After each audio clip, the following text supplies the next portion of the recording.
लेते हैं एक प्रिजम्पशन के लिए, मान लेते हैं कि भाई 1 करोड़ रुपए आया है इन्वेस्ट करने के लिए, या 2 करोड़ मान लेते हैं, कोई फिगर तो लेनी है। तो उस 2 करोड़ में आप 20% तो डेट फंड में लगाएं, और वो भी डेट फंड जिनका की इन्वेस्टमेंट गवर्नमेंट सिक्योरिटीज में हो रहा हो। 20% वो चला गया, बचा अब 80%। उस 80% में भी आप समझिए कि करीब करीब 20% आप यूएस के फंड्स में लगा सकते हैं, प्राइमरीली टेक्नोलॉजी में, अभी as the things stand today, ठीक है ना। अब बाकी जो आपका पैसा बचा वो बचा कुछ 60%। तो जो 60% है उसको आप 2 पार्ट में तोड़ लीजिए।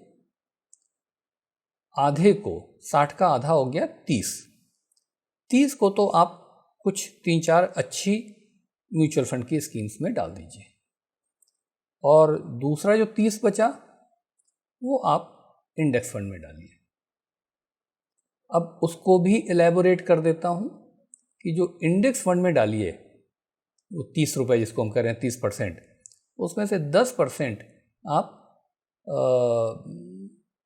निफ्टी 100 वाले में डालिए, और बाकी जो बचा 20 उसको आप मिड कैप 150 में डालिए। तो ये हो गया उस 30 रुपये का लेखा जोखा।